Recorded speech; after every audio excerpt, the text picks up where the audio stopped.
آٹا پیس رہا ہے، چکی پیس رہا ہے، نیند سے اس کی بری حالت ہے، جھٹکے کھا رہا ہے اور رو رہا ہے اپنی قسمت پہ کہ اگر میں نے یہ نہ کیا تو صبح مجھے مالک مارے گا اور مجھے یہ کام کرنا ہے اور میری کیا قسمت ہے۔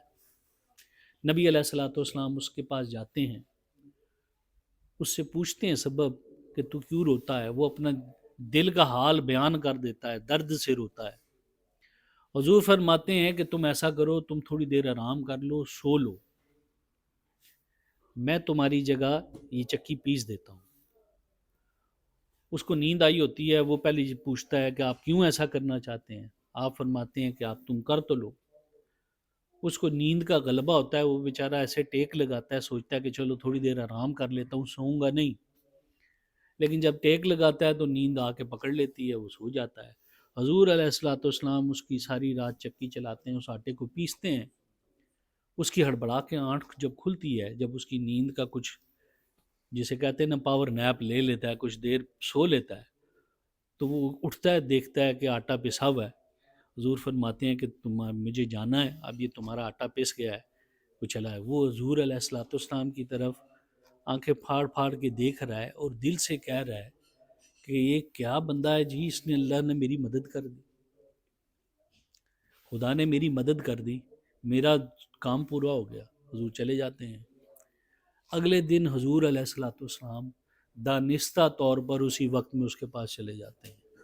وہ پھر وہ چکی کو پیس رہا ہوتا ہے، آپ پھر اس کو وہی آفر لگاتے ہیں، وہ پھر سو جاتا ہے، وہ پھر حضور ساری رات اس کے لیے چکی پیستے ہیں۔ یہ تیسرے دن وہ پوچھتا ہے کہ آپ ہیں کون، اور یہ میرے اوپر یہ احسان آپ کیوں کر رہے ہیں؟ میں تو غلام ہوں، میں آپ کے احسان کا بدلہ نہیں دے سکتا۔ تو نبی علیہ الصلوۃ والسلام اپنا تعارف پیش کرتے ہیں، اور وہ حبشی شخص حضرت بلال حبشی رضی اللہ تعالیٰ عنہ۔ پھر وہ نبی علیہ الصلوۃ والسلام کے ایسے محبت کرنے لگتے ہیں کہ اپنی جان فدا کر دیتے ہیں آپ کے اوپر، ظلم برداشت کرتے ہیں، پر آپ پر ایمان لاتے ہیں تو اس ایمان سے کو چھوڑتے نہیں، لیکن ظلم کو برداشت کر لیتے ہیں۔ اس واقعے میں جانتے ہیں کہ ہمارے لیے سبق کیا ہے؟ ایمپتھی، کسی کے دکھ میں اس کا دکھی ہونا۔ نبی علیہ الصلوۃ والسلام نے اپنا کمفرٹ زون چھوڑا، اپنی رات کی نیند چھوڑی۔ وہ جس عمل پہ وہ دکھ رہا تھا، جس پہ وہ رو رہا تھا، اس کرب سے خود حضور علیہ الصلوۃ والسلام گزرے اس کو آرام دینے کے لیے۔ اس حبشی کو آرام دینے کے لیے حضور نے وہ دکھ، وہ مصیبت، وہ مشقت اپنے گلے لے لی تاکہ وہ آرام سے سو سکے۔ اس کے نتیجے میں کیا ہوا؟ یہ ایمپتھی ہے۔ یہ بھی عرض کرتا چلوں، بعض اوقات ہم کسی کے ساتھ دکھ میں شریک ہوتے ہیں تو ہم ایمپتھی نہیں کرتے بلکہ ہم سمپتھی کرتے ہیں۔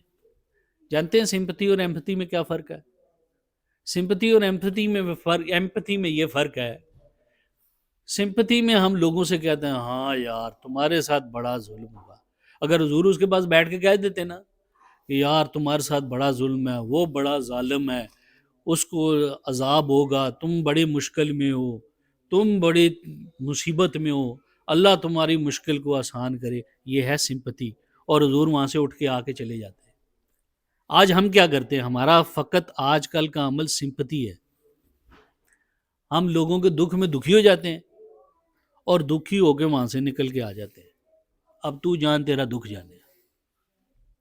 نبی علیہ الصلوۃ والسلام نے سمپتھی نہیں ایمپتھی سکھائی ہے۔ اگلے کے دکھ کا مداوع کرنے کی کوشش کرنی ہے۔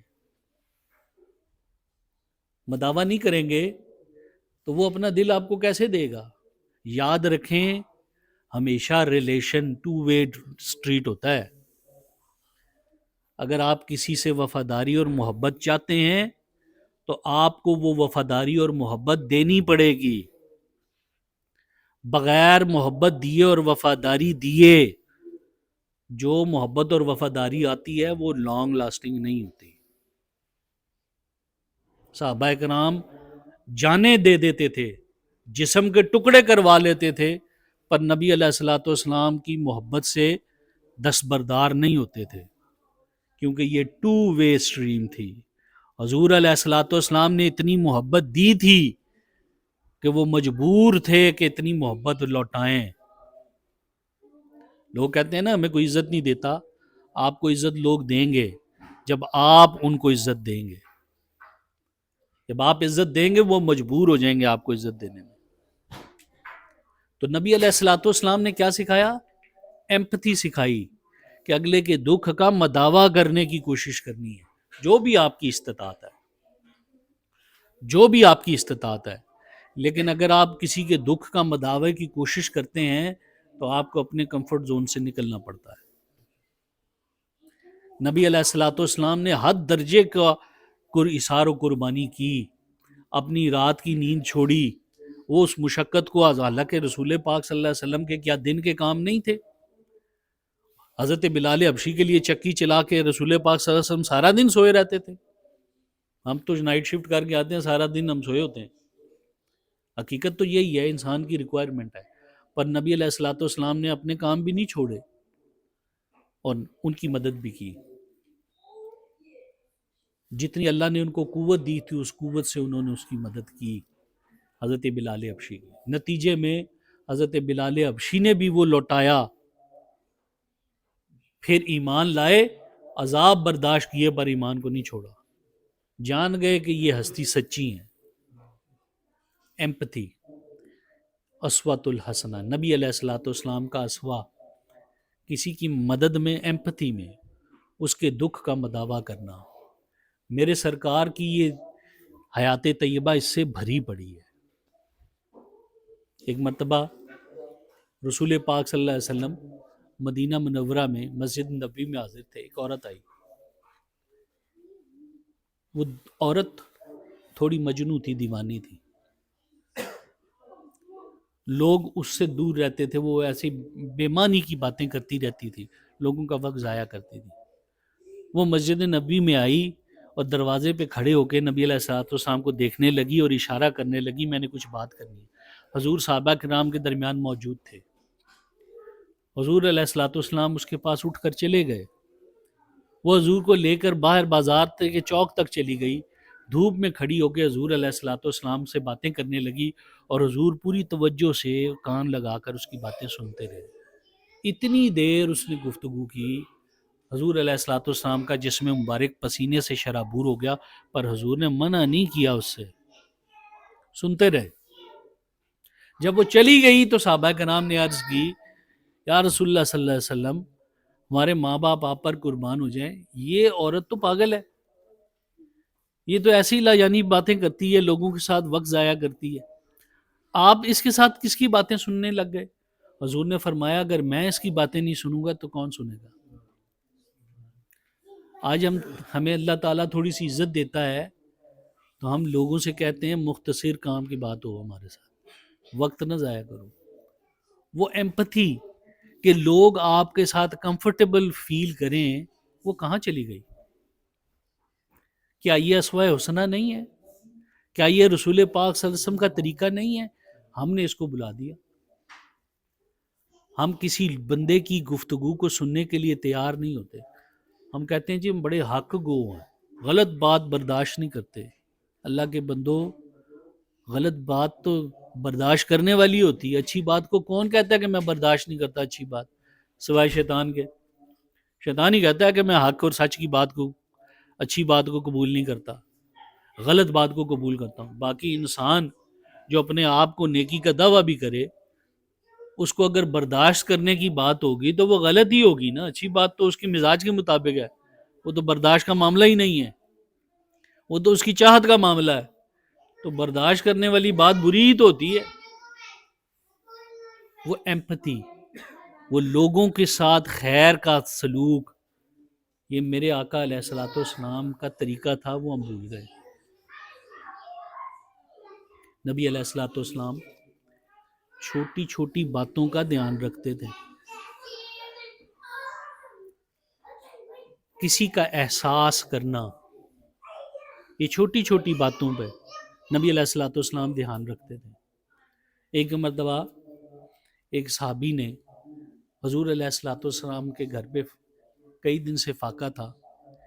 ایک صحابی نے یہ خواہش کی، ان کے دل میں آیا کہ میرے پاس اب کچھ مال آیا ہے، کچھ اناج آیا ہے، میں رسول پاک صلی اللہ علیہ وسلم کی دعوت کرتا ہوں. وہ نبی علیہ الصلوۃ والسلام کی بارگاہ میں عرض کرتے ہیں آ کے، یا رسول اللہ صلی اللہ علیہ وسلم، اگر آپ قبول فرمائے تو میرے گھر چلیں کھانا کھانے کے لیے. حضور کے پاس اس وقت 4 صحابہ کرام تشریف فرما تھے. تو سب کو انہوں نے دعوت دی. تو حضور نے فرمایا کہ آپ چلیں، ہم آتے ہیں. نبی علیہ الصلوۃ والسلام ان 4 صحابہ کرام کے ساتھ جو بھی اس وقت آپ کی میت میں موجود تھے، آپ لے کر چل پڑے.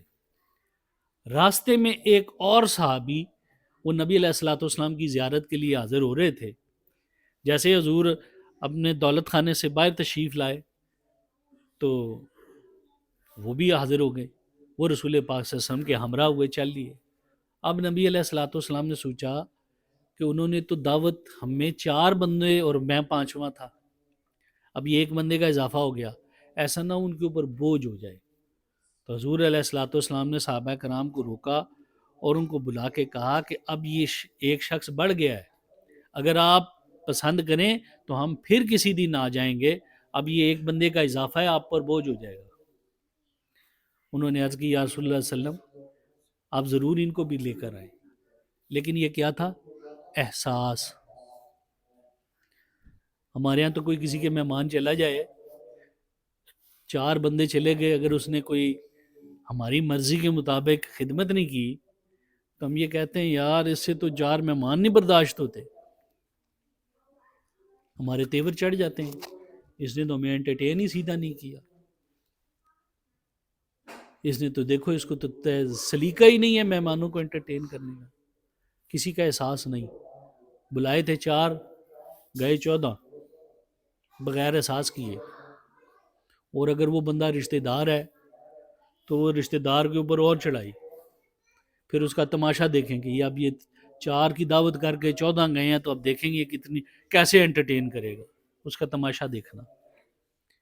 میرے نبی علیہ الصلوۃ والسلام نے تو دل میں احساس رکھا لوگوں کا، جس کو لے کے جا رہے ہیں اس کا بھی احساس، جس کے پاس جا رہے ہیں اس کا بھی احساس کہ اس کو میں مشکل میں نہ مبتلا کروں. یہ ایمپتھی، یہ لوگوں کے ساتھ کا احساس کرنا، اس کی مشکل کو فیل کرنا، خالی سمپتھی نہیں کہ بس فیل کر کے تعزیت کر کے فارغ، بلکہ اس کے دکھ کا مداوع کرنے کی کوشش کرنا، اس کے بارے میں سوچنا کیا یہ رسول پاک صلی اللہ علیہ وسلم کی سنت مبارکہ نہیں ہے؟ ہم نے اس کو کیوں اپنی زندگی سے نکال دیا؟ کیوں ہم نے اپنی زندگی سے اس کو فارغ کر دیا؟ حضرت ابو ذر غفاری رضی اللہ تعالیٰ عنہ، رسول پاک صلی اللہ علیہ وسلم کے وہ صحابی جو غالباً چوتھے کے 5ویں شروع کے صحابہ کرام میں سے ہیں، اور بڑے فقیر صفت آدمی تھے. غفاری قبیلہ جو پہلے یہ ڈکیت رازن تھے، یہ جو غفاری قبیلہ تھا بہت بڑا قبیلہ تھا، اور یہ مکہ مکرمہ کے مضافات میں ہوتے تھے، الگ دور ہوتے تھے، اور یہ قافلوں کو لوٹا کرتا تھا یہ قبیلہ. تو حضرت ابو ذر غفاری رضی اللہ تعالیٰ بڑے سلیم طبع انسان تھے. انہیں یہ بات پسند نہیں آتی تھی، وہ اس معاملے میں شریک نہیں ہوتے.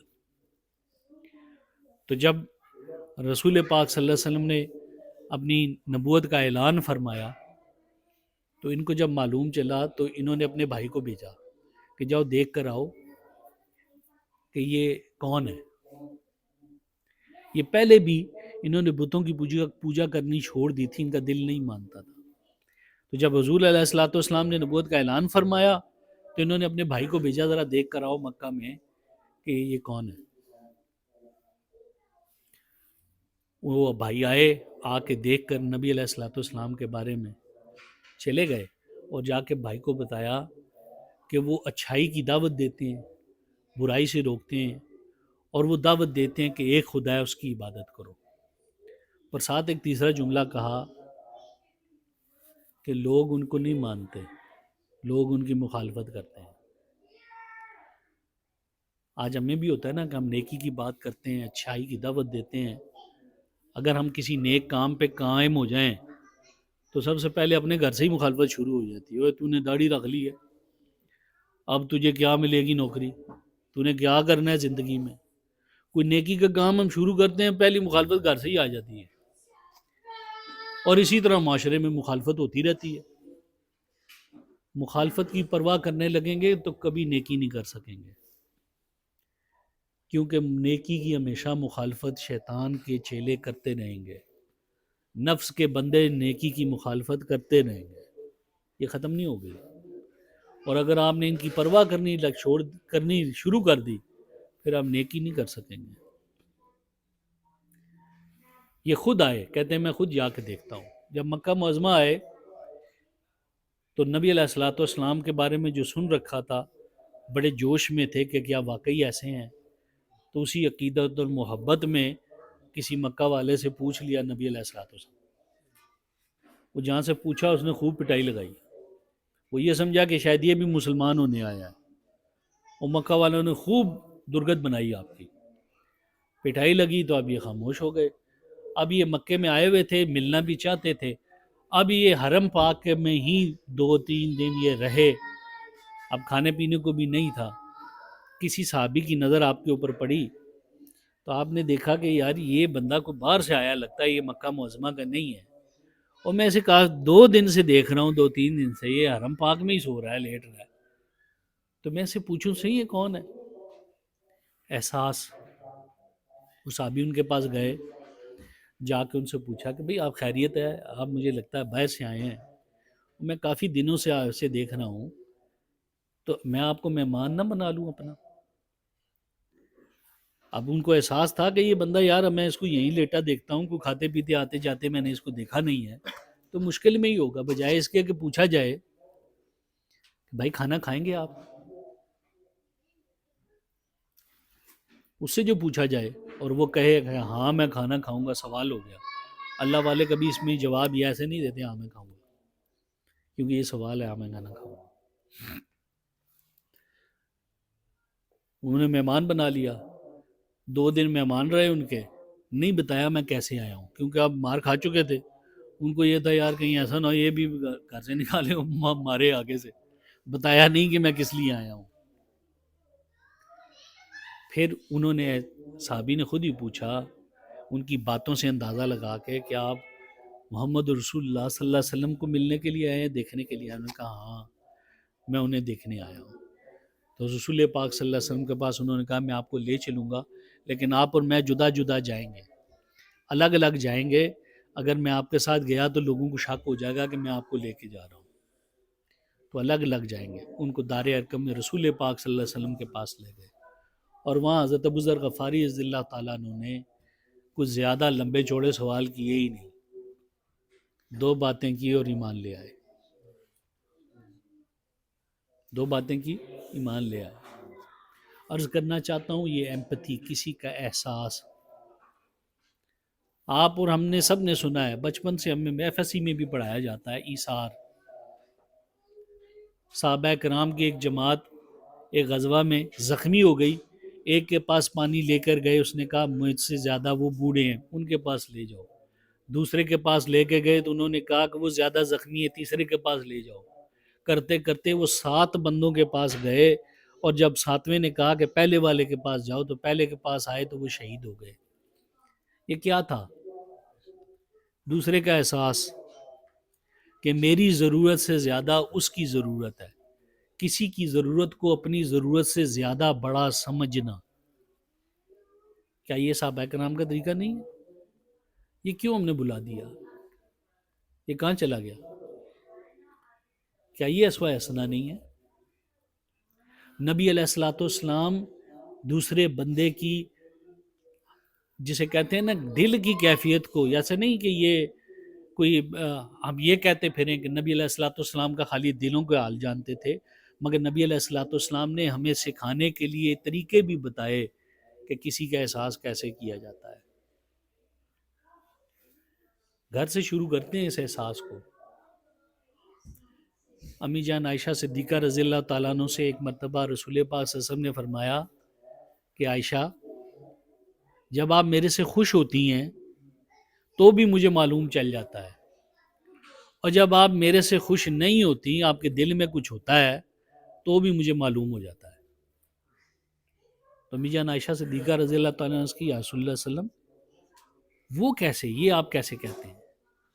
تو حضور نے فرمایا عائشہ آپ قسم اٹھاتی ہیں، جب آپ میرے سے خوش ہوتی ہیں تو آپ قسم ان لفظوں سے اٹھاتی ہیں کہ میں رب محمد کی قسم اٹھاتی ہوں، اور جب آپ کے میرے سے آپ ناراض ہو رہی ہوتی ہیں، میرے دل میں ہوتا ہے، تو آپ کہتی ہیں کہ میں ابراہیم کے رب کی قسم اٹھاتی ہوں۔ تو امی جان عائشہ صدیقہ ہنس پڑی اور عرض کی، یا رسول اللہ صلی اللہ علیہ وسلم آپ ایسی باتوں کو بھی نظر میں رکھتے ہیں؟ خدا کی قسم جب میں رب ابراہیم کی قسم کھاتی ہوں اس وقت بھی میرے دل میں آپ ہی ہوتے ہیں۔ کسی کے لفظوں کا، جملوں کا بھی احساس کہ اس کی یہ کیفیت کیوں ہے، وہ یہ ایسا کیوں کہہ رہا ہے، یہ احساس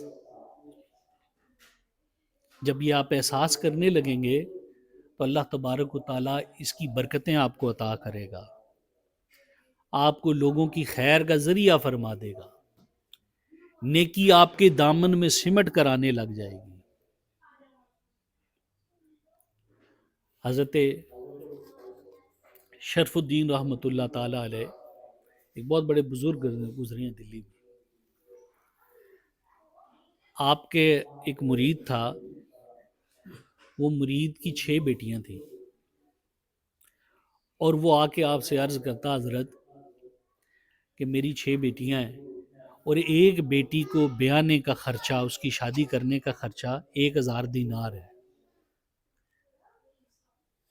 تو اگر آپ میرے لیے دعا فرمائیں کہ اللہ کو یہ سبب کر دے کہ میں اپنی ان بیٹیوں کی شادی کر کے اس فرض سے سبکدوش ہو جاؤں، ان کے بارے میں پریشان رہتا ہوں کہ میں ان کو اپنے اپنے گھروں میں رخصت کر دوں تاکہ میرا فرض مکمل ہو جائے۔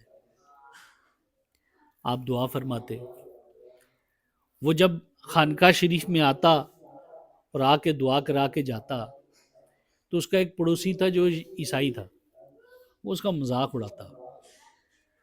ایک دن اس نے اسے بلا کے کہا، یا اللہ کے بندے، تو تم یہ اپنے بابا جی کے پاس، پیر صاحب کے پاس جا کے ان سے دعا کراتے ہو، ان کی اپنی خانقاہ چندے سے چلتی ہے، ان کی جو مسجد ہے وہ چندے سے چلتی ہے، وہ چندہ لیتے ہیں، اور تم ان کے پاس یہ دکھڑا لے کے جاتے ہو کہ وہ تمہیں چندہ دیں گے کیا، وہ تو خود اپنے آپ کا ان کا سارا سیٹ اپ چندے پہ چل رہا ہے۔ تو وہ اس سے جھگڑ پڑا بندہ کہ تم میرے حضرت کو نہیں جانتے، وہ ان سے جو کچھ ممکن ہو سکے نا، جو کچھ ان کے پاس اگر ممکن ہو وہ میری مدد کریں اور میرے اس مشکل کو حل کر دیں۔ اس میں ان کا آپس میں جھگڑا ہو گیا، ہاتھا پائی ہوگی، شور شرابہ ہوا، محلے میں بات نکلی۔ اسی محلے کے دوسرے کونے میں خانقاہ تھی جہاں پر وہ آیا کرتا تھا، وہ شور شرابہ گلی میں ہوا، خانقاہ کے لوگوں کو پتہ چلا، وہ بات حضرت صاحب تک پہنچ گئی۔ حضرت صاحب جب رات ہو گئی نا، مغرب کی اذان ہو گئی، نماز پڑھا لی، رات ہو گئی، تو رات کے اندھیرے میں چادر اوڑھ کر اس عیسائی کے پاس گئے۔ اس عیسائی نے کہا کہ اگر اس عیسائی نے لڑتے ہوئے یہ کہا کہ میں تمہیں 6000 دینار دیتا ہوں، اگر تمہارے حضرت صاحب اتنے ہی ہیں نا کہ تمہارے خیر خواہ، تو وہ میری ملازمت کریں اور میں تمہیں 6000 دے دیتا ہوں، تم اپنا فرض پورا کر لو، وہ ان کی ملازمت میں وہ میری گائے کو، بھینسوں کو وہ چارہ ڈالا کریں، تو ان کی خدمت میں کر کے تو یہ پے آف کر دیں مجھے 6000، میں 6000 تمہیں دے دیتا ہوں۔ تو رات کو حضرت صاحب وہ چادر اوڑھ کر اندھیرے میں اس کے گھر گئے، کرسچن کے، اس کے دستک دی، اسے بلایا۔ جب وہ آیا تو اسے کہا کہ میں نے معلوم چلا تھا کہ آج تم نے جھگڑا کیا میرے ایک مرید کے ساتھ اور اس سے یہ کہا، تو کیا تم اپنی آفر پہ قائم ہو؟ اس نے کہا ہاں جی میں قائم ہوں۔ تو آپ نے فرمایا کہ ٹھیک ہے، مجھے قبول ہے، تم 6000 اسے دے دو تاکہ وہ اپنے فرض سے پورا کر لے، میں تمہاری ملازمت کروں گا، تمہارے مویشیوں کی خدمت کروں گا، پالوں گا، لیکن ایک صرف شرط ہے کہ جب نماز کا وقت ہوگا تم مجھے نماز سے نہیں روکو گے، میں نماز کے لیے جاؤں گا، باقی دن میں تمہاری خدمت کروں گا، اور اس کے معاوضے کے بدلے میں وہ تم اس کو پیسے دے دو، جب یہ پورے ہو جائیں گے تو میرا تمہارا معاملہ ختم ہو جائے گا۔ اب وہ عیسائی یہ سمجھا کہ یہ ہمیں خالی زبانی باتیں کر رہے ہیں آفر لگا کے۔ انہوں نے کہا جی آپ ایسا کریں کہ یہ ہم آپ لکھت کر لیتے ہیں، لکھ لیتے ہیں، جس طرح آج کل ہم ایفیڈیوٹ لکھواتے ہیں نا، انہوں نے کہا جی یہ لکھ لیتے ہیں، ایگریمنٹ ہم لکھ لیتے ہیں اور اسے جا کے قاضی کے پاس رجسٹر کرا دیتے ہیں۔ تو آپ نے ہاں مجھے آپ نے فرمایا مجھے قبول ہے۔ وہ یہ سمجھا تھا کہ اب لکھنے کی بات ہوگی تو یہ بھاگ جائیں گے۔ انہوں نے دیکھا نہیں بھاگا، وہ لکھ کے لے کر آیا، اگلے قاضی کے پاس جا کے اس کو رجسٹر کرایا گیا ایگریمنٹ کو، بات طے ہو گئی۔ وہ جا کے اس کی خدمت کرنے لگ گئے، اس کے جانوروں کے مویشیوں کو دلانے لگ گئے، چارہ ڈالنے لگ گئے، فصلوں سے اس کی زمین سے چارہ کاٹتے، جا کے جانوروں کو کاٹ کے ڈالتے۔ 6,000 اس نے ان کو دے دیے۔ وہ مرید آیا اور حضرت کے قدموں میں گر کے رونے لگا، حضرت یہ آپ کیا کہہ رہے ہیں؟ مجھے یہ قطعاً قبول نہیں ہے کہ میں یہ پیسے لے کر آپ کو دوں۔ حضرت نے اسے سختی سے فرمایا کہ تم جاؤ اور اس فرض کو پورا کرو۔ وہ روتا ہوا گھر چلا گیا، اپنے بچیوں کی شادی کا انتظام کرنے لگا اور حضرت اس کی خدمت میں لگ گئے۔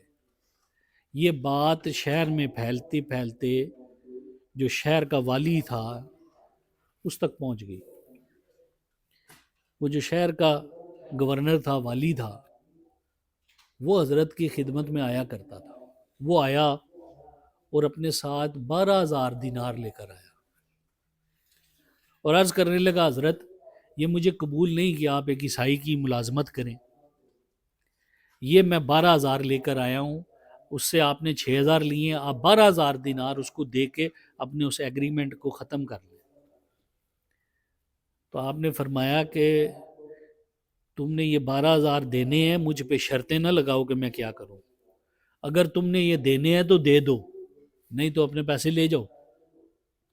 اس نے کہا حضرت میں یہ آپ ہی کے لیے لایا تھا، آپ اس کو قبول کر لیں۔ آپ نے وہ لے لیے۔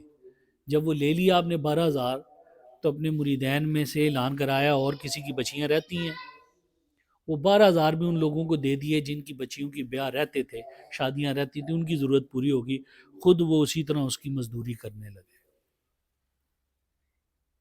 جب اس عیسائی کو معلوم ہوا کہ والی شہر نے 12,000 حضرت کو دیے، حضرت نے وہ لے کر بھی اپنے مریدوں میں تقسیم کر دیے جن کی ضرورت ہے پوری ہو جائے، اور میرے سے وہ ایگریمنٹ ختم نہیں کیا، تو وہ ایک صبح میں جب اسے معلوم ہوا، وہ کھیت میں حضرت چارہ کاٹ رہے تھے، وہ آ گیا۔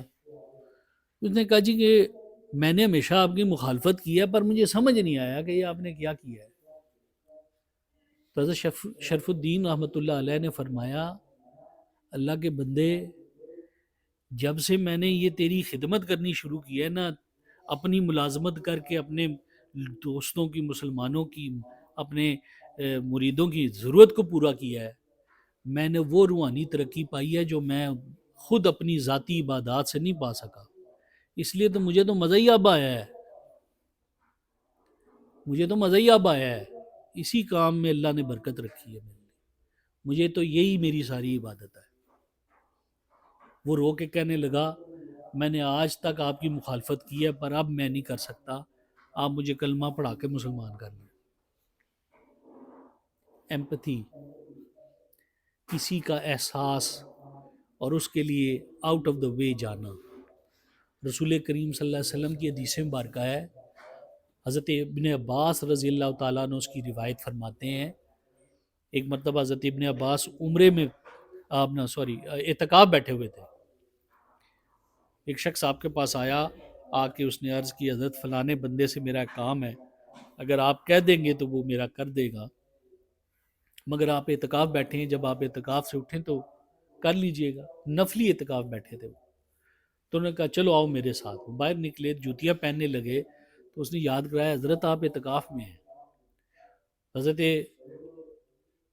عبداللہ ابن عباس رضی اللہ تعالیٰ فرماتے ہیں کہ میں نے اللہ کے رسول صلی اللہ علیہ وسلم کو فرماتے سنا کہ جو شخص کسی مسلمان بھائی کی خدمت کے لیے، اس کی مدد کے لیے گھر سے چل پڑے، کیونکہ کام کا ہونا یا نہ ہونا یہ اللہ کی مرضی سے ہے، لیکن جو مومن دوسرے مومن کی خدمت کے لیے، مدد کے لیے گھر سے چل پڑے، اس کی مدد کی کوشش شروع کر دے، اللہ تعالیٰ اسے 1000 مقبول نفلی اعتکاف کا ثواب دیتا ہے۔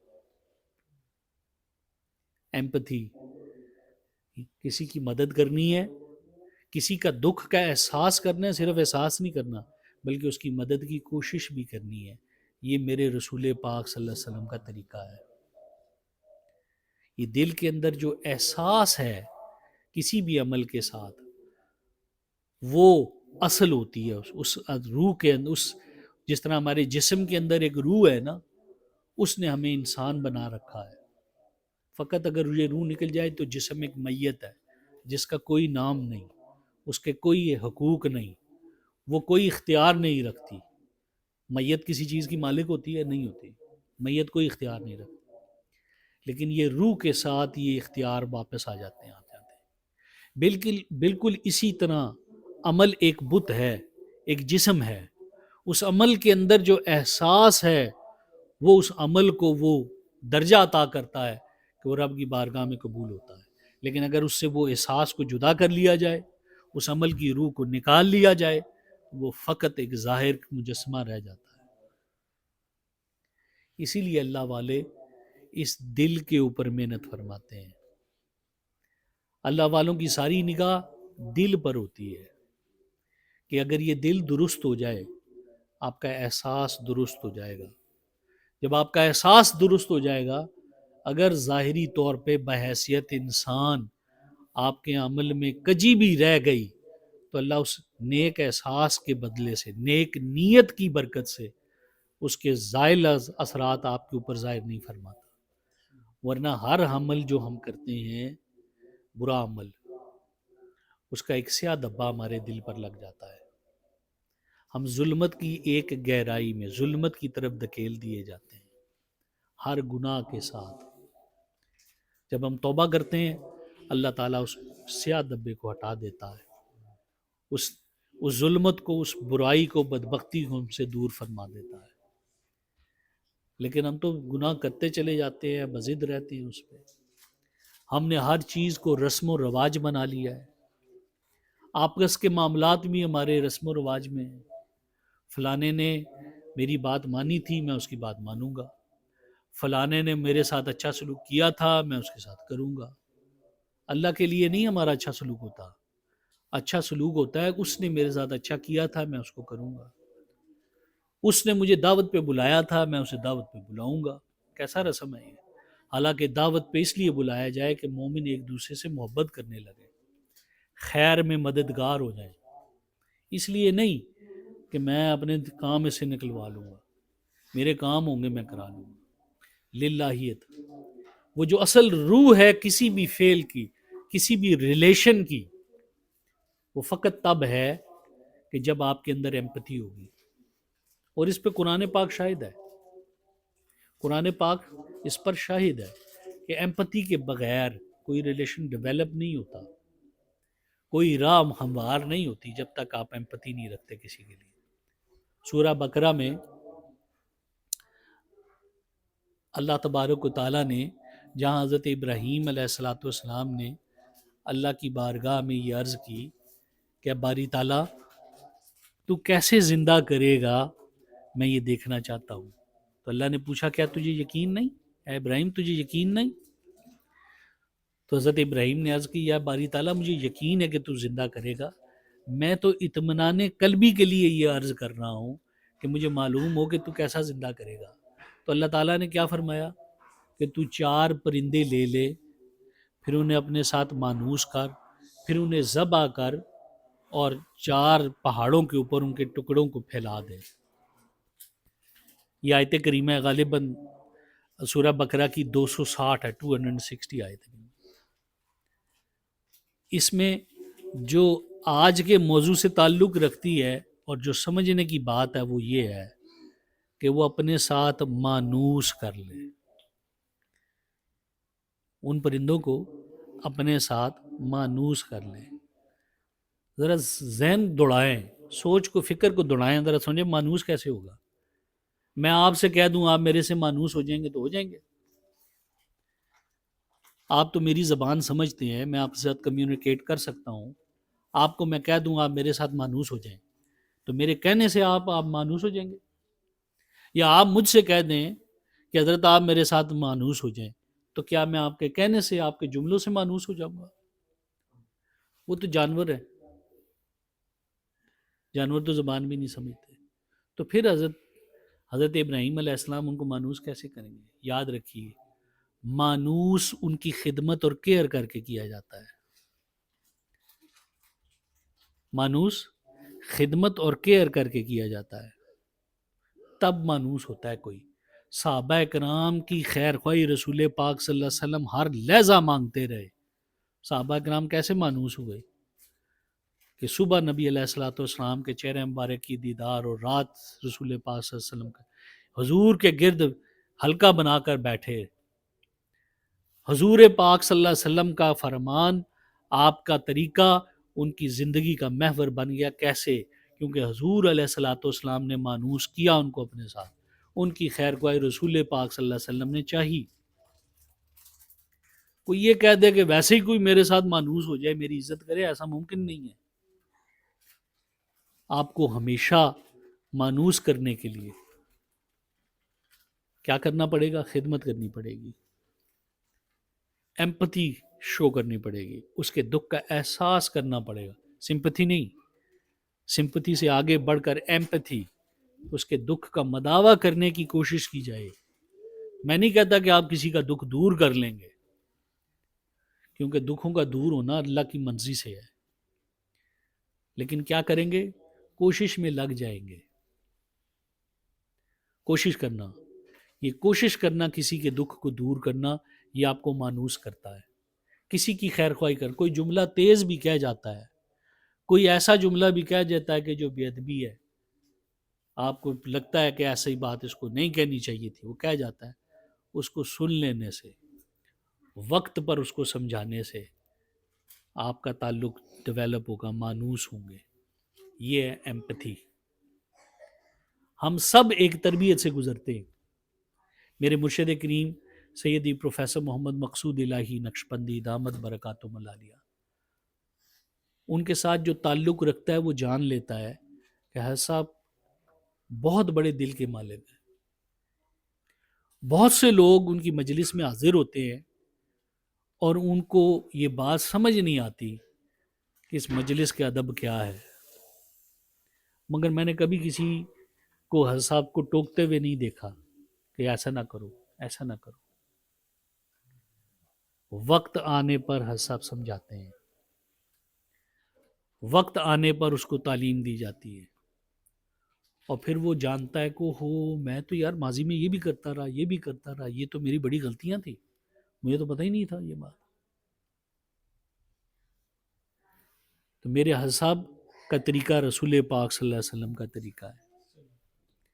حضرت صاحب فرماتے ہیں کہ فقط اللہ کا ذکر دلوں کو پاکی عطا فرماتا ہے. جب یہ ہم اللہ کا ذکر کرتے ہیں دل نرم ہو جاتے ہیں. یاد رکھیے کہ گناہوں سے دل سخت ہو جاتے ہیں،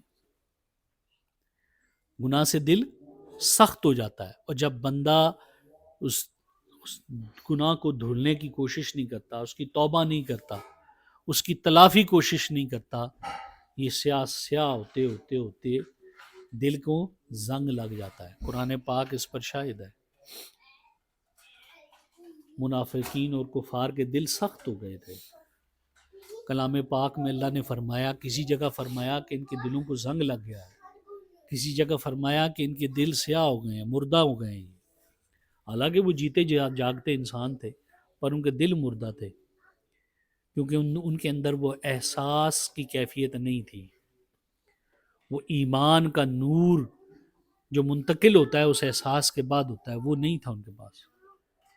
آج آپ نے دیکھا ہے نا، جسم کی کوئی باڈی کا حصہ ہوتا ہے جہاں خون نہیں پہنچ رہا ہوتا، تو ڈاکٹرز کہتے ہیں یہ ڈیڈ ہو گیا ہے، حالانکہ وہ آپ کے جسم کے ساتھ اٹیچ ہوتا ہے، مگر اس تک وہ اصل چیز جو اس کے اندر حیات کو باقی رکھتی ہے وہ ختم ہو جاتی ہے.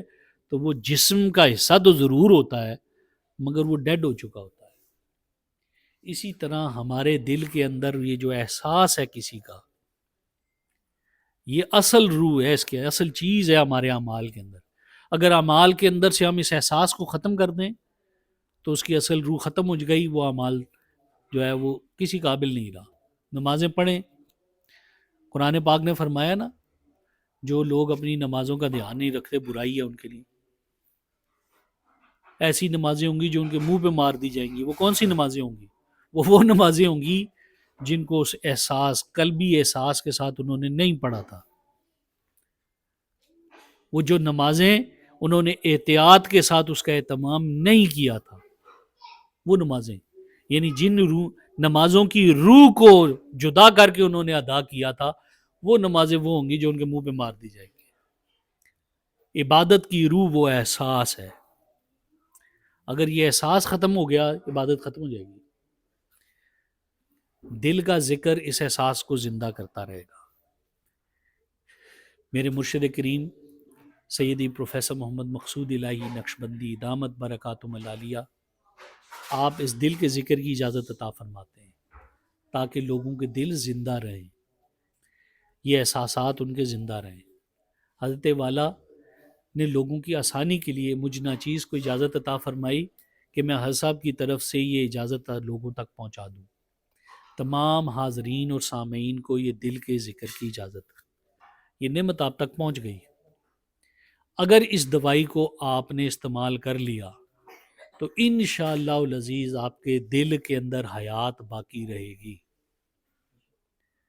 اگر آپ نے دوائی لا کے تو الماری میں شیلف میں رکھ دی اور جب کوئی پوچھے کہ یہ دوائی ہے آپ کے پاس، آپ کہہ دیں ہاں جی یہ دوائی ہے میرے پاس، لیکن آپ نے کھائی نہیں ہے، رکھی بھی آپ نے۔ جب ڈاکٹر کہے کہ جی آپ کو یہ والی دوائی دیتے ہیں آپ صحت یاب ہو جائیں گے، اور آپ اس سے کہیں جی یہ دوائی تو ہے میرے پاس، تو وہ پوچھے گا تو پھر آپ نے کھائی، اور آپ کہیں کہ جی میں نے کھائی نہیں ہے، لا کے بوتل رکھی ہوئی ہے، تو آپ صحت یاب ہو جائیں گے؟ نہیں ہوں گے۔ یہ دل کے احساسات کو، عبادت کے احساس کو، اصل کو زندہ رکھنے کے لیے یہ دوائی میرے مرشد کریم نے عطا فرمائی ہے، یہ دل کا ذکر۔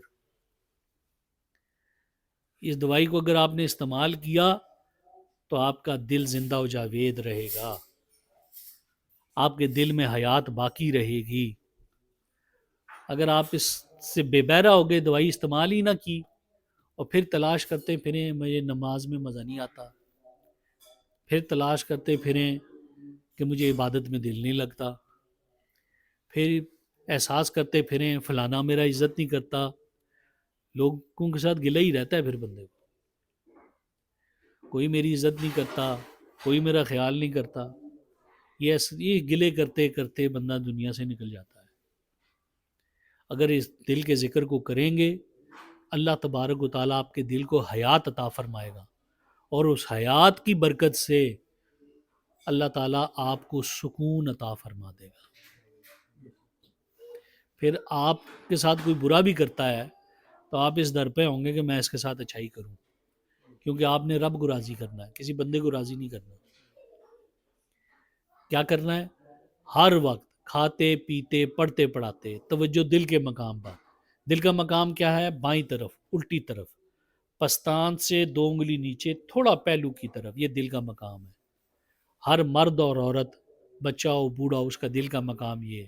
یہاں تصور رکھنا ہے، دل کہہ رہا ہے، دل کی دھڑکن ہے، اور دھڑکن کی آواز جسے لب ڈب ساؤنڈ کہتے ہیں، تصور یہ کرنا ہے کہ یہ دھک دھک کی آواز نہیں، بلکہ یہ کہہ رہا ہے اللہ اللہ اللہ۔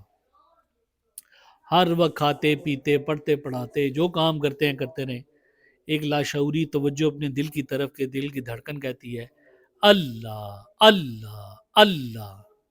یہ ذکر ہے۔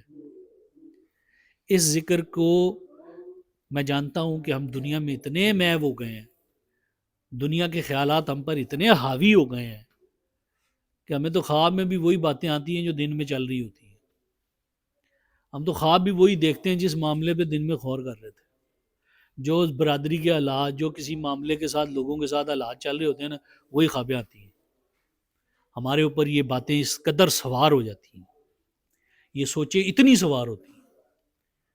کیا کرنا ہے؟ مراقبہ کرنا ہے، تاکہ یہ دنیا کے خیالات جو ہمارے اوپر سوار ہیں نا، یہ نکلیں۔ تصور کیا رکھنا ہے؟ مراقبہ کیسے کرنا ہے؟ جیسے ہی فارغ وقت ملے لا یعنی گفتگو کرنے سے بہتر ہے، اس سوچوں میں اسٹیڈیم میں چھکے مارنے سے بہتر ہے۔ یہ چھکے چھکے چھوڑیں، جیسے ہی فارغ وقت ملے وہ خیالی پلاؤ بنانے چھوڑیں، آنکھیں بند کریں، گردن کو جھکائیں، تصور کو دل میں لے جائیں۔ دل کا مقام ایسے عرض کیا کہ بائیں طرف الٹی طرف پستان سے 2 انگلی نیچے، تھوڑا پہلو کی طرف، یہاں تصور رکھیں، دل دھڑکن کہہ رہی ہے اللہ اللہ اللہ۔ مراقبے کا طریقہ یہ ہے کہ جیسے ہی فارغ وقت ملا سب سے پہلے اپنے گناہوں کی توبہ کی، توبہ کرنے کے بعد تصور دل کی طرف لے گئے اور تصور رکھا کہ دل دھڑکن کہتی ہے اللہ اللہ اللہ۔ یقین جانیے کہ ہمارے ذہن ان معاملات میں اتنے الجھ گئے ہیں کہ ہمارے ذہنوں سے یہ سوار دنیا نکلتی نہیں۔ ماضی کے حالات ہم سوچتے میں لگے رہتے ہیں، کوئی ہے تو اس کو فکر ہے اپنے مستقبل کی، کوئی ہے تو وہ پھنسا ہوا ہے اپنے ماضی میں۔ ہم رب سے چاہتے ہیں کہ رب ہمیں معاف کر دے، ہمارے گناہوں کو بھول جائے، پر ہم خود کسی کو نہ معاف کرتے ہیں نہ بھولتے ہیں۔ کسی نے میرے ساتھ سال پہلے زیادتی کی تھی، بے شک ہم نے دنیا کو دکھانے کے لیے کہہ دیا میں نے معاف کر دیا، بے شک میں نے یہ کہہ دیا کہ میں نے اپنا معاملہ اللہ پر چھوڑ دیا، پر وہ ہماری سوچوں سے نکلتا نہیں، سوچ سوچ کے ہلکان ہو جاتے ہیں ہم۔ یقین جانیے نہیں نکلے گا، نہ ہماری ماضی کی سوچیں ہمارے ذہن سے نکلیں گی، نہ آنے والے وقت کا خوف ہمارے ذہن سے نکلے گا۔ کب تک نہیں نکلے گا؟ جب تک ہم اپنے دل اور فکر کو، سوچ کو اور دل کو اللہ کی طرف لگا نہیں لیں گے۔ جب میری فکر یہ بن جائے گی کہ میں نے رب کو کیسی راضی کرنا ہے، میں ہر لحظہ اس فکر میں مبتلا ہو جاؤں گا کہ میں نے اپنے گناہوں کی اللہ سے توبہ کیسے تعلق لینی ہے۔ میرے ذہن پہ یہ فکر سوار ہو جائے گی کہ میں نے اللہ کو راضی کرنا ہے، تو پھر یہ دنیا کی فکریں، یہ ماضی کی فکریں، یہ فیوچر کی فکریں ہمارے دماغ سے نکلیں گی، ورنہ یہ نکل نہیں سکتی۔ یہ دیکھیں نا، ہمارا دماغ جو ہے نا بیسیکلی ایک ایسا مشین ہے جس میں یہ فکر پیدا ہوتی رہے گی۔ جس طرح غم ہے، غم تو غم رہے گا، بندے کا غم آتا ہے تو بندہ غمگین ہوتا ہے۔ اسلام نے کیا سکھایا کہ اس غم کو کرنا کیسے ہے، غم کو منانا کیسے ہے، یہی سکھایا نا اسلام نے۔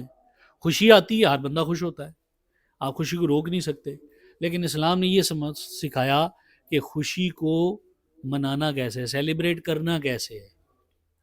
بالکل اسی طرح آپ کوئی ایسا سوچیں، کوئی ایسا دماغ ہو جس میں کوئی سوچ و فکر نہیں ہے، تو یہ ممکن نہیں ہے۔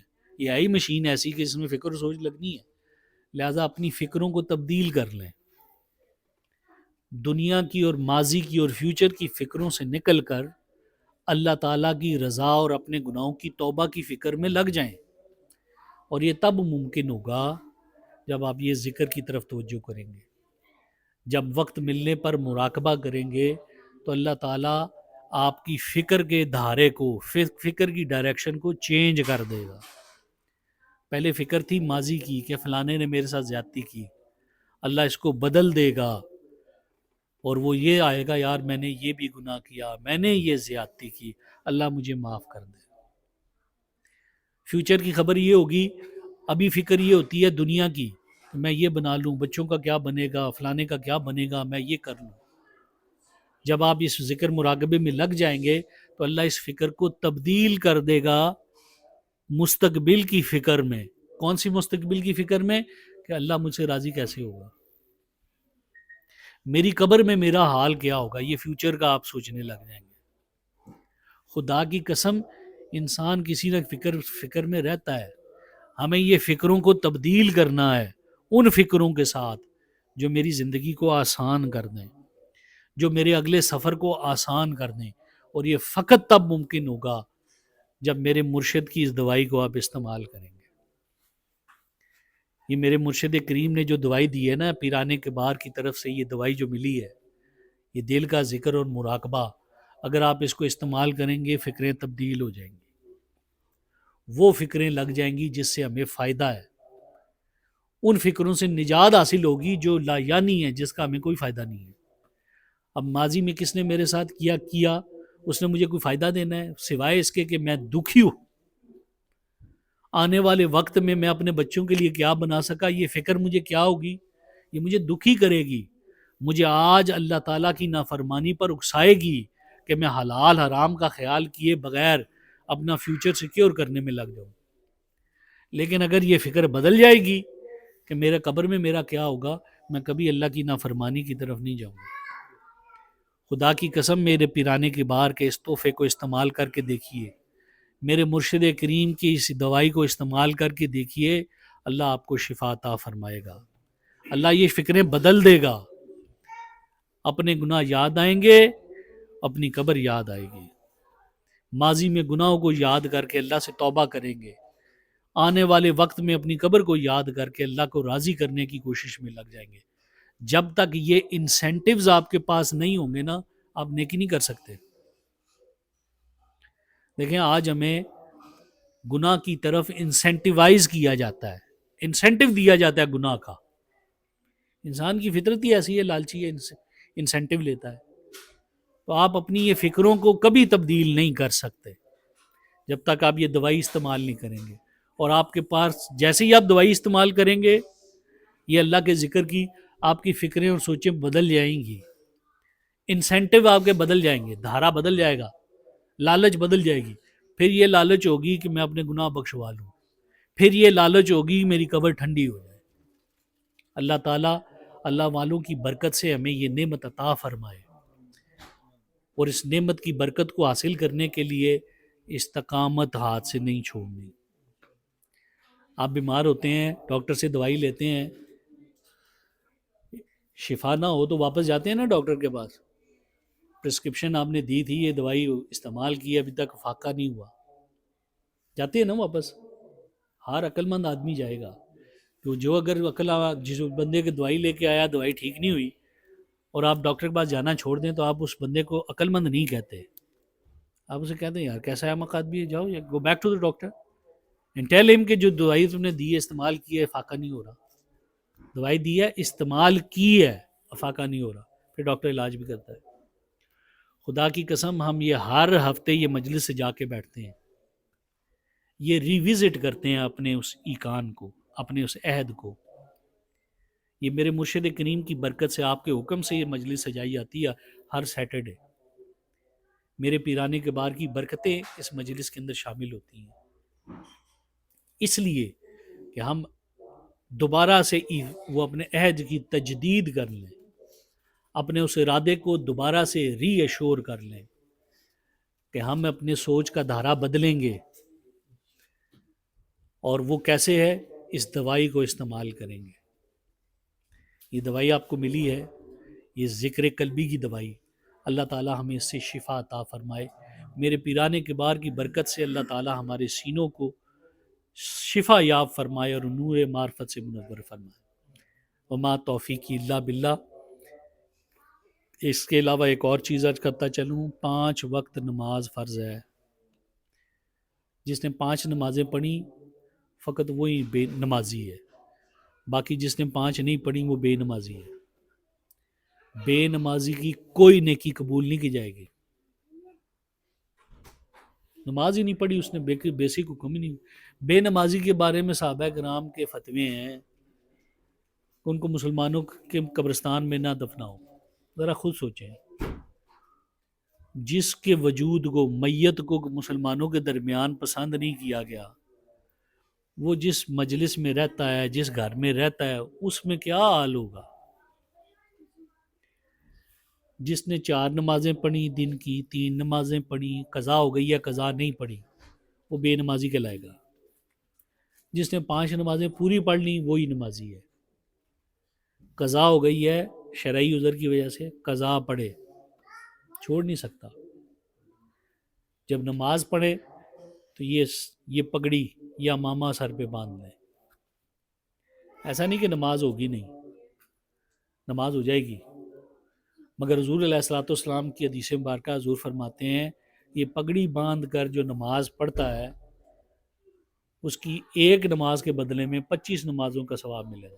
دوسری روایت میں آتا ہے 27 نمازوں کا ثواب ملتا ہے. دنیا میں تو ہم یہ چاہتے ہیں کہ میں بڑی تھوڑی سی محنت کروں اور مجھے پیسے زیادہ مل جائیں. جو میری طرح آورلی ریٹ پہ کام کرتے ہیں وہ یہ چاہتے ہیں کہ میرا آورلی ریٹ بڑھ جائے.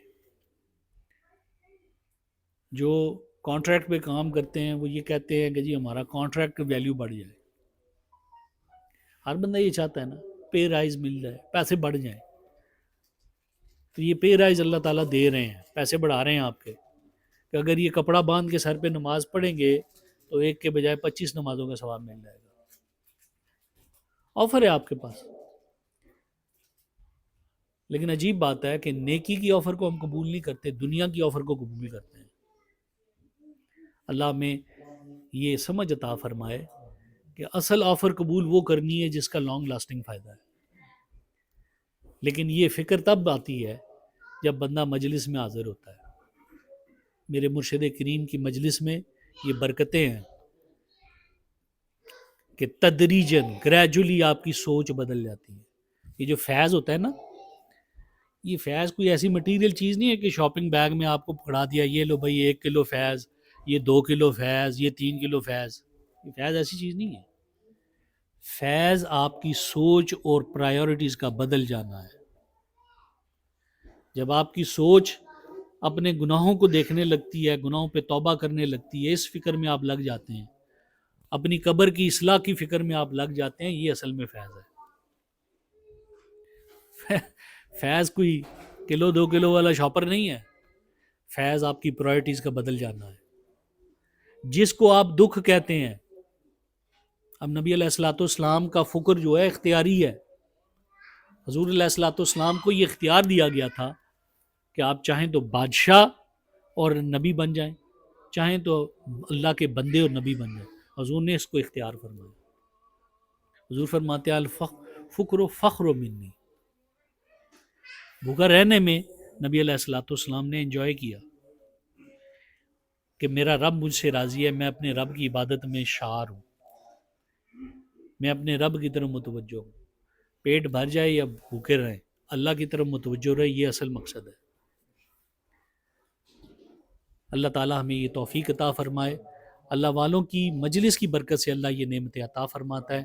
اللہ تعالیٰ ان مجلسوں میں برقرار رہنے کی ہمیں توفیق, شمولیت کی ہمیں توفیق عطا فرماتا رہے, اور اس کی برکتوں سے ہمیں مالا مال فرمائے. وما توفیقی الا باللہ. ابھی ہم تھوڑی دیر کے لیے مراقبہ کرتے ہیں, پھر انشاءاللہ مغرب کی اذان ہوگی اور اس پہ ہم نماز پڑھیں گے. 1-2 منٹ کے لیے نماز مراقبہ کر لیتے ہیں. اول آخر دروشی 1 دفعہ الحمدللہ, 3 دفعہ سورۃ اخلاص یعنی کل واللہ احد پڑھ لیں.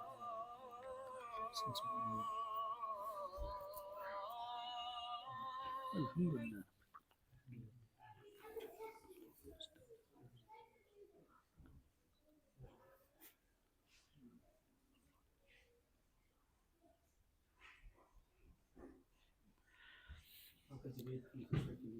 جی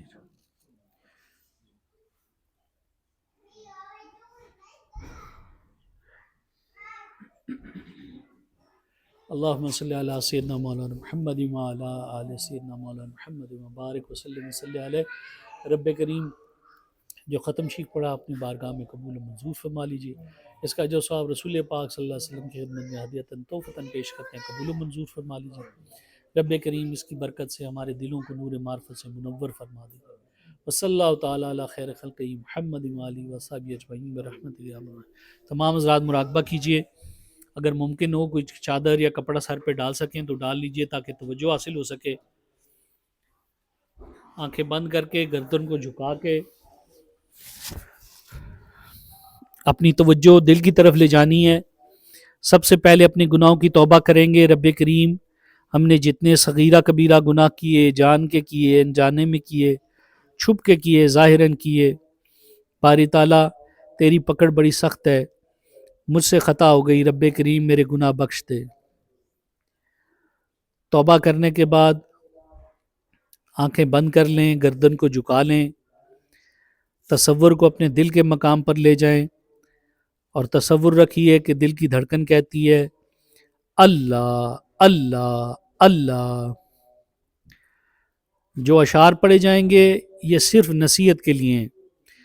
اگر آپ کی توجہ اشعار کی وجہ سے ہٹے تو دوبارہ اپنی توجہ کو دل کی طرف لوٹانا ہے اور تصور رکھنا ہے کہ دل کی دھڑکن کہتی ہے اللہ اللہ اللہ. اعوذ باللہ من الشیطان الرجیم. بسم اللہ الرحمن الرحیم. الا بذکر اللہ تطمئن القلوب. صدق اللہ العلی العظیم.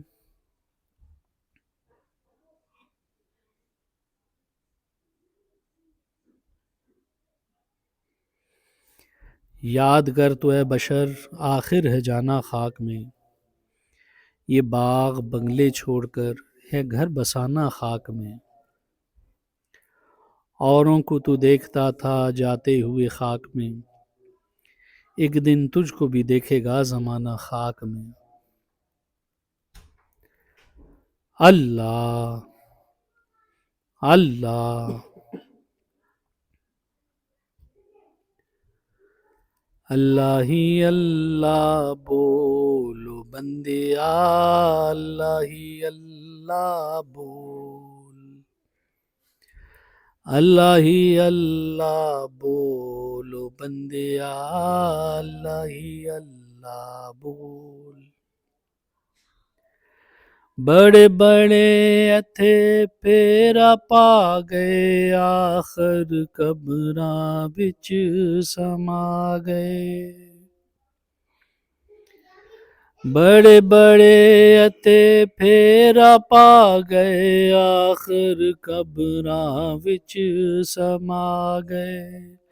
بستر کر گئے گولو بندیا، اللہ ہی اللہ بول. اللہ ہی اللہ بولو بندیا، اللہ ہی اللہ بول. وچ قبر دے بڑا نیرا، ساتھ نہ دے کوئی ساتھی تیرا. وچ قبر دے بڑا نیرا، ساتھ نہ دے کوئی ساتھی تیرا. قبر دا ساتھی ٹولو بندیا، اللہ ہی اللہ بول. اللہ ہی اللہ بولو بندیا، اللہ ہی اللہ بول. اللہ. توجہ دل کی طرف رکھنی ہے کہ دل کی دھڑکن کی آواز ہے اللہ اللہ اللہ.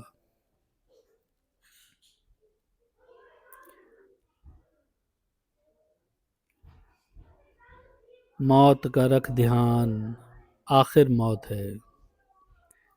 کر لے جو کرنا ہے، آخر موت ہے. موت نے چھوڑا نہ خسرو نہ دارا، موت سے تو سکندر سا فاتح بھی ہارا. کیسے کیسے گھر اجاڑے موت نے، کیسے کیسے کھیل بگاڑے موت نے. موت کا رکھ دھیان، آخر موت ہے. کر لے جو کرنا ہے، آخر موت ہے. اللہ.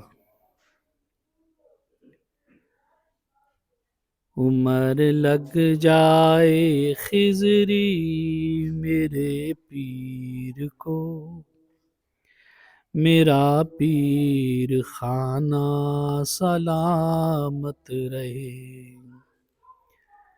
عمر لگ جائے خضری میرے پیر کو، میرا پیر خانہ سلامت رہے. وہ ملے تو ملے ہم کو غوث الورا، ملے غوث اعظم ملے مصطفیٰ، ان کے ملنے سے ہم کو خدا مل گیا،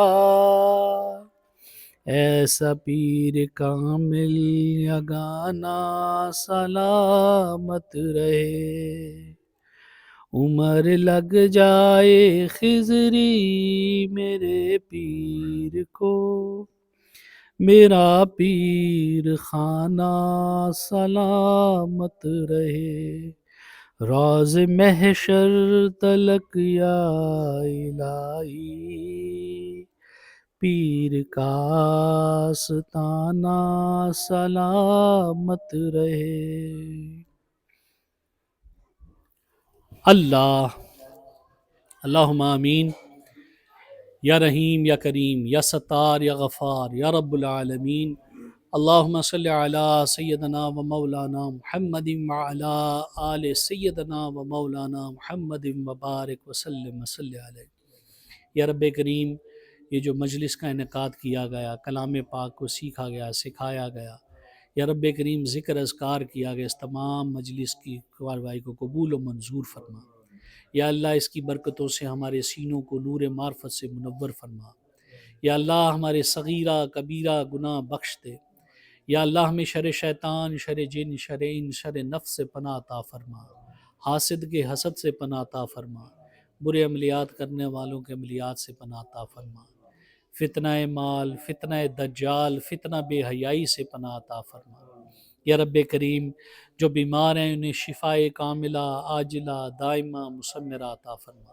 یا اللہ ہم سب کو جسمانی، روحانی، ایمانی شفاء کاملہ عطا فرما۔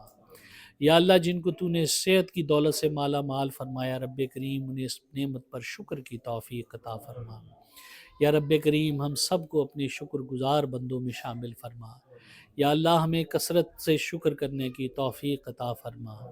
یا اللہ ہمیں صبر کی توفیق عطا فرما۔ یا اللہ ہمیں صبر کرنے میں ہماری مدد فرما۔ یا اللہ ہمارے صبر کو، ہمارے شکر کو تو قبول و منظور فرما۔ یا رب کریم جو ہمارے لوائقین فوت ہو گئے، عزیز و اقربا فوت ہو گئے، رب کریم تو ان کی مغفرت فرما۔ بالخصوص رب کریم جاوید انکل کی ہمشیرہ کا انتقال ہوا، رب کریم تو ان کی مغفرت فرما۔ یا اللہ ان کی قبر کو جنت کا باغیچہ فرما۔ یا اللہ ان کی اس منزل کو آسان فرما۔ یا رب کریم ہم سب جب اس دنیا سے جائیں، رب کریم ہمارے لیے اس منزل کو آسان فرمانا، مشکلوں سے ہمیں محفوظ فرمانا، رب کریم اپنی کامل پناہ عطا فرمانا۔ یا رب کریم ہم تجھ سے پناہ مانگتے ہیں کہ ہم اپنی زندگیوں میں غلط فیصلے کریں۔ رب کریم ہم تیری پناہ مانگتے ہیں کہ ہمیں بدبختی آ کر پکڑ لے۔ یا رب کریم ہم تیری پناہ مانگتے ہیں اس سے کہ ہمارے دشمن ہم پر ہنسیں۔ یا اللہ ہم تیری پناہ مانگتے ہیں ہم کسی مصیبت کی بلا کی مشقت کو اٹھائیں۔ یا رب کریم جو بے اولاد ہیں انہیں اولاد نرینہ صالح عطا فرما دے۔ یا اللہ جنہیں تو نے اولاد کی نعمت سے نوازا ہے ان کی اولادوں کو اپنے والدین کے لیے صدقہ جاریہ فرما دے۔ یا رب کریم ہمارے آباء و اجداد جو مسلمان تھے، رب کریم ہمارے عزیز و اقربا دوست احباب جو فوت ہو گئے، رب کریم ان کی مغفرت فرما دے۔ یا رب کریم ایک ہماری ہمشیرہ ہیں، ان کی والدہ کی ڈیتھ ہوئی ہے، رب کریم ان کی مغفرت فرما دے۔ رب کریم ان کی قبر کو جنت کا باغیچہ فرما دے۔ یا رب کریم ہمارے مرشد کریم کے درجات کو بلند فرما، ان کے اوپر اپنی رحمتوں اور فضل کی بارش فرما۔ یا رب کریم ان کی کوششوں کو قبول و منظور فرما، ان میں اپنی رحمتوں اور برکتوں کو شامل فرما۔ یا اللہ میرے مرشد کریم کی اولاد پاک، ان کے مریدین کے اوپر نگاہ کرم اور فضل فرما، ہدایت کے راہ پر مستحکم مستقیم فرما۔ یا اللہ دین دنیا میں کامیاب و کامران فرما، شکر گزار اور صابر بندوں میں شامل فرما۔ یا رب کریم حضرت والا سے جو ہماری نسبت اور قلبی محبت ہے، رب کریم اس کو قبول و منظور فرما۔